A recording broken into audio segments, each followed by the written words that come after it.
आज किसान दिवस है, हम उस बारे में निरंतर अंशु बात करते जा रहे हैं और किसान की जो समस्या है, किसान का जो दर्द है, जो पीड़ा है, जिसको समझा वो थे चौधरी चरण सिंह। जी हाँ, भारत रत्न से उनको नवाजा गया और वो भारत के 5वें प्रधानमंत्री थे। उन्होंने किसानों के लिए निरंतर आवाज उठाई, वो उनको अपना सा मानते थे। हम सभी के लिए किसान आज एक नायक हैं, लेकिन उनके दर्द को जिसने समझा वो थे चौधरी चरण सिंह। आइए आज उनकी बर्थ एनिवर्सरी पे उनको नमन करते हैं, उनके बारे में कुछ जानते हैं।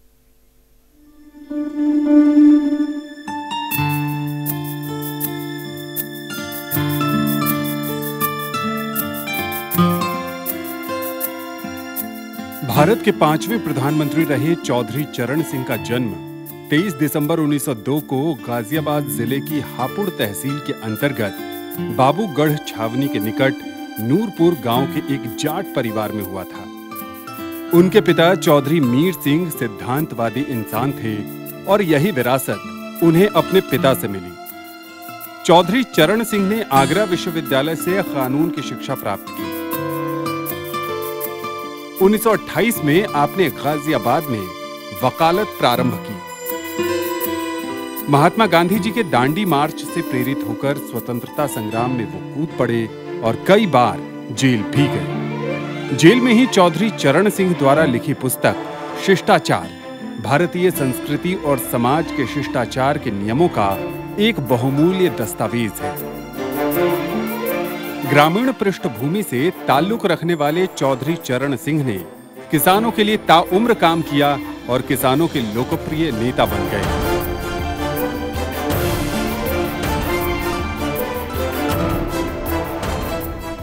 उत्तर प्रदेश का मुख्यमंत्री बनने के बाद चौधरी चरण सिंह ने किसानों के हित में अनेक योजनाएं बनाई। मोरारजी भाई देसाई के नेतृत्व में बनी केंद्र सरकार में चौधरी चरण सिंह ने राष्ट्रीय कृषि व ग्रामीण विकास बैंक यानी नाबार्ड की स्थापना की। 28 जुलाई 1979 को चौधरी चरण सिंह देश के 5वें प्रधानमंत्री बने। चौधरी चरण सिंह ने अपना संपूर्ण जीवन भारतीयता और ग्रामीण परिवेश की मर्यादा में जिया।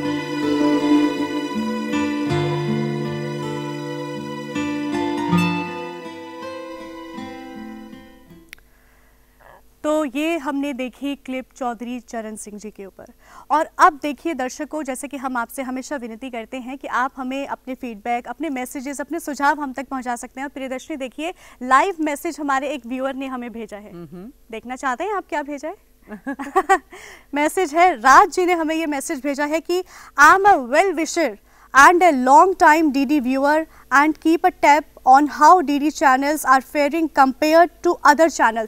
देखिए, ओल्ड इज गोल्ड, दूरदर्शन की यादें लोग हमसे साझा कर रहे हैं। उनके जहन में दूरदर्शन की यादें कितनी बखूबी बसी हुई हैं। मुझे लगता है कि निरंतर लोग अपने फीडबैक सजेशंस हम तक भेज रहे हैं और उन पे हम अमल करने की कोशिश भी करते हैं, उनको इनकॉर्पोरेट करते हैं और आपके सुझावों को ध्यान में रखते हुए नए नए टॉपिक्स लेके आते हैं। और आज जो डिस्कशन का टॉपिक, क्योंकि किसान दिवस है, हम लेके आए हैं that is agri entrepreneurship increasing farmers income. और इस बारे में चर्चा करने के लिए हमारे साथ स्टूडियो में गेस्ट मौजूद हैं। आइए मिलकर स्वागत करते हैं मिस रीवा सूद जी का। मैम स्वागत है, you are the agri women entrepreneur. बहुत स्वागत है डीडी मॉर्निंग शो में। साथ ही परोक्ष रूप से हमारे साथ जुड़े हैं डॉक्टर रविंद्र पास्टर और अमन कुमार जी। आपका बहुत बहुत स्वागत है सर डीडी मॉर्निंग शो में। वेरी वार्म वेलकम अमन।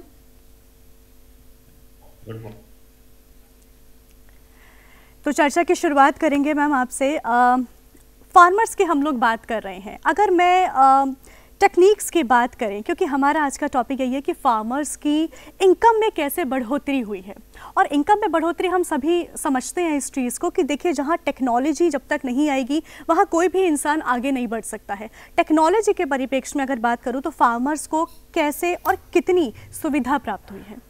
सबसे पहले तो मैं सादर नमन करती हूँ हमारे स्वर्गीय चौधरी जी को और हमारे किसानों को, क्योंकि आज बहुत ही पावन दिवस है। बिल्कुल। और मैं जुड़ी हूँ आपके माध्यम से, तो आप लोगों का भी धन्यवाद। आपका शुक्रिया मैम आने के और लिए। आपने टेक्नोलॉजी की बात की है, ये बहुत ही अहम मुद्दा है हमारी किसानी के साथ जुड़ा हुआ, क्योंकि हम पहले बात करते थे कि किसान जो वो खेत में सिर्फ हल जोतता है या गेहूं चावल या आलू मक्का तक की बात करता है, लेकिन समय के साथ साथ सोच बदली है। सोच के साथ में जो हमारी व्यवस्था है वो उसमें भी बदलाव आ रहा है, और तकनीकी जानकारी जो कि बहुत ही अहम है। यदि हम कोई भी प्रोग्रेस करते हैं, हाँ, जिसमें हम वैल्यू एडिशन करना चाहते हैं, तो जरूरी है कि कोई भी किसान हो वो जमीन से जुड़ा रहे, लेकिन जमीन के साथ में तकनीकी जानकारी के बारे में जरूर बात करें, ये बहुत जरूरी है। हाँ, तो मेरा जो काम है, मैं उसी कार्यक्रम के साथ में जुड़ी होकर हिमाचल में एक ऊना जिला है, उसमें मैं किसान के साथ में काम कर रही हूँ और किसान बहनों के साथ में काम करती हूँ। बिल्कुल, क्या बात।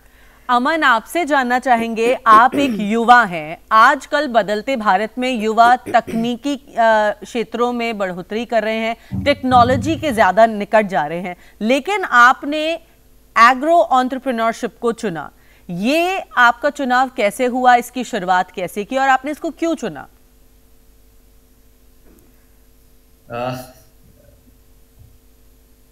अमन, आप मुझे सुन पा रहे हो? धन्यवाद यहाँ पर इनवाइट करने जी, ओके। हाँ, मैं सुन पा रहा हूँ। ओके। मैंने अपनी शुरुआत मैंने अपना ग्रेजुएशन बीएससी कंप्यूटर एप्लीकेशन में किया। उसके बाद मैंने एज ए फ्रीलांस स्टार्ट किया। मैंने वेब डिजाइनिंग, वेब डेवलपमेंट का काम कर रहा था। उसके बाद मेरा थोड़ा सा इंटरेस्ट आया सोशल एंटरप्रेन्योरशिप, और मैं कैट के लिए प्रिपेयर करने लगा, एमबीए करने के लिए। और वहाँ पर फिर मैंने मेरा सिम्बोसिस में हुआ, बट वहाँ पर एडमिशन नहीं हो पाया ड्यू टू जो फीस कंस्ट्रेंट्स की वजह से। फिर उसके बाद मेरा Tata institute of social science में हुआ, और वहाँ पर मैंने सोशल एंटरप्रेन्योरशिप को समझा। और सोशल एंटरप्रेन्योरशिप, अब अमन, आपने इतनी पढ़ाई की टिस से, लेकिन एग्रीकल्चर की तरफ आपका रुझान कब हुआ?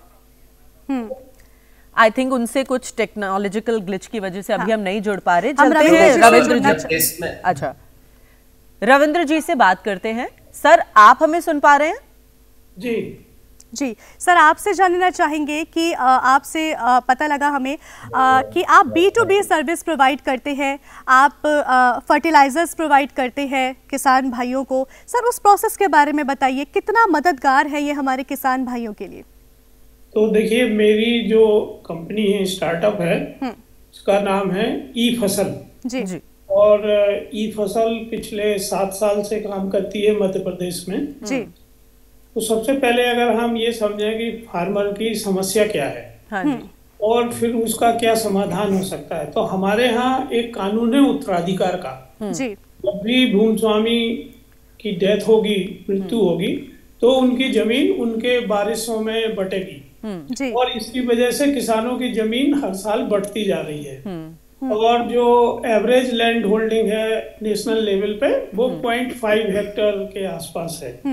तो जब आपके पास कम जमीन होती है, तो आपको जो एग्रीकल्चर इनपुट है, खाद, बीज, दवाई वगैरह, वो कम मात्रा में लगता है। तो आप जो आपके गांव के सबसे निकटतम दुकानदार हैं, उनसे आप खरीदते हैं। और इसमें फैक्ट्री टू फार्मर, फैक्ट्री और किसान के बीच में 4 लोग काम करते हैं। ओके। आपको 4 लोगों का प्रॉफिट जोड़ के मटेरियल मिलता है। ओके। क्वालिटी की गारंटी नहीं होती है, और अवेलेबिलिटी की भी गारंटी नहीं होती है कि कभी सही समय पे आपको मिल भी जाए। दूसरी तरफ जब आप कुछ उगा लेते हैं, तो फिर आप मंडी में बेचने जाते हैं। जी, राजेंद्र जी, मैं आपसे ये जानना चाहूंगी कि इस प्रोसेस से या इस टेक्नोलॉजी या इस मेथड से किसान भाइयों की अगर आय की हम बात करें, तो उसमें बढ़ोतरी कैसे हुई है? तो देखिए, किसान जब महंगा सामान खरीदेगा, तो उसकी उत्पादन लागत बढ़ती है। तो जो ई फसल कंपनी है, वो इस सप्लाई चेन को छोटा करती है। जी। और मतलब सर, आप कहना चाह रहे हैं कि मिडिल मैन जो है वो एलिमिनेट होता है और डायरेक्ट किसान उसका लाभ उठा सकते हैं। एग्जैक्टली। और अगर किसान को उनके घर के आसपास अच्छी क्वालिटी के मटेरियल रीजनेबल प्राइस पे मिलते हैं, तो उनकी उत्पादन लागत कम होती है। हाँ जी। क्वालिटी अच्छी होती है। हाँ। और समय पे उनको उपलब्धता होती है। जी। तो इसीलिए ई फसल कंपनी ने एक फ्रेंचाइजी मॉडल बनाया है। जी। तो जो लोग रूरल इंटरप्राइज पे काम कर रहे हैं, अपनी खुद की दुकान खोलना चाहते हैं, जी। या फार्मर प्रोड्यूसर ऑर्गेनाइजेशन है एफपीओ, वो एफपीओ अपने मेंबर्स को, या फार्मर्स कोऑपरेटिव हैं वो अपने सदस्यों को आपने सही कहा सर कि काफी किसानों को इससे मदद मिल रही है। रीवा मैम, आपसे जानना चाहेंगे, ये फर्टिलाइजर तो हमने किसान तक पहुंचा दिया, लेकिन फर्टिलाइजर्स के अपने प्रोज भी हैं, अपने कॉन्स भी हैं। ऐसे में with least amount of fertilisers farming कैसे की जाए जिससे फार्मर को एक फायदा भी हो, उसकी आय भी बढ़े? इसके भी कुछ विकल्प हैं? बिल्कुल हैं जी। देखिए, मैं जिस पे काम कर रही हूँ, जो मेरी सोच के साथ में मैंने जो कार्यक्रम शुरू किया, मैंने कम फर्टिलाइजर के साथ में काम किया। ओके। ज़्यादातर मैंने कोशिश की, क्योंकि जितना भी हम यदि खेती जो हम खाते हैं, बिल्कुल, प्रोड्यूस जो हम तैयार करते हैं, वो हमारे शरीर में जाता है। बिल्कुल। अल्टीमेटली वो हमारे स्वास्थ्य के साथ में कितना तालमेल बिठाता है या कितना फायदा या नुकसान करता है, ये डिपेंड करता है इनपुट के ऊपर, कि आपने खेत में क्या डाला है। तो किसान को ये सबसे पहले जरूरी है कि वो जो भी काम करे, वो सिर्फ अपनी आय के साथ साथ ये मत देखे कि मुझे सिर्फ आय चाहिए। हम देश की बात कर रहे हैं, उन्नति की बात कर रहे हैं, स्वास्थ्य की बात कर रहे हैं। तो जो हमारा खान पान है, यदि किसान तैयार कर रहा है, तो सबसे पहले जो हमारी जिम्मेदारी बनती है वो एक किसान की बन जाती है कि हम अपने घर से ही स्वास्थ्य जरूरी चीजों के साथ में जो भी इस्तेमाल कर रहे हैं उसको कैसे प्रोड्यूस कर रहे हैं, वो जरूरी है कि उसकी जानकारी होना चाहिए। बिल्कुल। तो जो मैं काम करती हूँ, जो मैं हिमाचल में काम कर रही हूँ, जिस जमीन पे मैं काम कर रही हूँ, वहाँ तो पता नहीं कभी 50-60 साल पहले इतना रसायन पड़ चुका था कि जमीन बंजर हो गई थी। तो जब मेरे हाथ में जब वो जमीन आई, तो वो जमीन के लायक ही नहीं थी, बिल्कुल ही वो बंजर, एक तरह से कागज में भी हमारा जो खसरा खतौनी होता है उसमें भी वो बंजर जमीन के नाम से जुड़ी। तो रीवा जी, जरूर आपने कुछ उसमें इनोवेशंस की होंगी, उन इनोवेशंस के बारे में हमें बताइए जिससे कि हमारे किसान भाइयों को लाभ हुआ। मैंने जो उसमें कार्यक्रम शुरू किया, मुझे सबसे पहले यह था कि लोग बंजर को बहुत नेगेटिव शब्द के साथ जोड़ते हैं, मैं उसको पॉजिटिव कैसे करूं। तो मैंने उसके शब्द को लिया वर्जिन। मैंने बोला ये जमीन जो है ये वर्जिन है, ये फर्टाइल हो सकती है, लेकिन हमें इसमें वो चीजें इस्तेमाल नहीं करनी जिससे इसको नुकसान हुआ है। तो मैंने उस पर सोच शुरू किया, और साथ में फसल, कि मैं इस पे कौन सी ऐसी वाली फसल लगाऊं कि जो मेरी कम समय में, कम मेहनत से, कम लागत में, और मेरी उम्र के हिसाब से मुझे जो फिजिकली जो मेहनत है वो भी कम करनी पड़े। और सबसे बड़ा मुद्दा जो होता है, जो आज की तारीख में जो बहुत ही जरूरी मुद्दा है, जिसको हम सोचते हैं, पानी। कम से कम पानी और क्लाइमेट, क्योंकि आप देखिए भारत में हर जगह इतना ज्यादा क्लाइमेटिक चेंजेस आ रही हैं कि फसल पे इसका बहुत ज्यादा जो है वो असर हो रहा है, प्रोडक्शन पे भी असर हो रहा है। तो जिस जिला में मैं काम करती हूँ, वहाँ पे जो क्लाइमेट जोन है वो बहुत ही वेरिएशन के साथ है। उसमें 6 डिग्री से लेकर 45 डिग्री तक टेम्परेचर जाता है। तो वो सोचना मेरे लिए बहुत जरूरी था कि मैं कौन सी तकनीक इस्तेमाल करूँ, और कौन सा बीज या कौन सी फसल या कौन सा रसायन भी यदि मुझे इस्तेमाल करना है, तो कितना कम से कम मिनिमम ढंग के साथ इस्तेमाल करूं। तो ये बहुत ही अच्छा एक इनोवेशन और यूनिक टेक्नोलॉजी मुझे लगता है आपने यूज की है। राजेंद्र जी, आपसे जानना चाहेंगे, देखिए क्लाइमेट चेंज की हमने बात की है, तो क्लाइमेट चेंज कैसे हमारे किसान भाइयों की जो खेती है, प्रोडक्शन है, उसके ऊपर इफेक्ट डालता है, इस बारे में बताइए। देखिए, जैसे कि आप देख रहे हैं कि जो हमारे यहाँ फसलें होती थी वो फसल चक्र के हिसाब से होती थी, जो ऋतुओं पे आधारित थी जी। और अब चूंकि क्लाइमेट चेंज की वजह से ये समय बदल रहा है जी। तो किसान और कंपनियां ये कोशिश कर रही हैं, भारत सरकार ने भी हाल ही में 250 से ज्यादा नए बीज इंट्रोड्यूस किए हैं जिनका ड्यूरेशन कम हो, एक ताकि वो कम समय में उनका उत्पादन आ सके। दूसरे कि उनको जो क्लाइमेट की उतार चढ़ाव हैं उनको सहने की ताकत उसमें हो, ताकि कम से कम नुकसान उससे हो। तो जो इनपुट की सप्लाई चेन है वो ऐसे ही नए तकनीकी और नए इनपुट जो इनोवेशन के साथ आते हैं और समय के साथ साथ, क्योंकि आप जानते हैं कि गांव में डिस्टेंसेस बहुत हैं और किसानों तक सप्लाई चेन बनाना और उन तक वो पहुंच बनाना बहुत खर्चीला काम होता है सर। थोड़ा सा मुश्किल है, लेकिन हमें लगता है कि अगर इंसान चाहे तो कुछ भी कर सकता है। अमन, आपसे मैं चलते चलते सवाल पूछना चाहूंगी कि आप एक युवा हैं, तो जाते जाते क्या आप देश के युवाओं को एक मैसेज देना चाहेंगे कि सब मिलजुल कर जो है किसान भाइयों की मदद करें और प्रोडक्शन बन सकता है? क्या आप मैसेज देना चाहेंगे? इसमें तो जैसे जब मेरा इंटरेस्ट उसमें आया कि मैं यहाँ पर जो किसान है हमारे यहाँ पर, उनका प्रॉब्लम को एड्रेस करके, जैसे हम लोग टेक्निकल बैकग्राउंड से था मैं, तो टेक्निकली अभी हम जैसे कोई कॉमर्स तक आ गए, पर अभी किसान तो ई कॉमर्स में भी नहीं आ पाया है कि डायरेक्टली वो ई कॉमर्स से कनेक्ट हो पाए। ONDC जैसे प्रोग्राम्स है जो हम एक लिंकेज है वहां पर, अगर हम अपने इनोवेशन या उस तरीके से हम फार्मर्स को डायरेक्ट ब्रिज कर सकते हैं, जैसे मैंने वैल्यू एडिशन के थ्रू किया, और उससे उनका जो इनकम है वो ग्रोथ अराउंड 50 to 60% बढ़ सकता है ग्रोथ मिल रहा है अपने इनपुट्स और जो भी पोस्ट हार्वेस्ट वो करते हैं। बहुत अच्छी बात अमन ने कही है कि कुछ ना कुछ वैल्यू एडिशन करके हम अपने फार्मर्स, हमारे भाइयों की जो है वो आय बढ़ा सकते हैं। तो रीवा जी, राजेंद्र जी और अमन जी, आप लोग आज के कार्यक्रम में जुड़े, इतनी महत्वपूर्ण जानकारी आज के सेगमेंट में आपने दी है। बहुत बहुत शुक्रिया कार्यक्रम में जुड़ने के लिए। धन्यवाद। Thank you so much.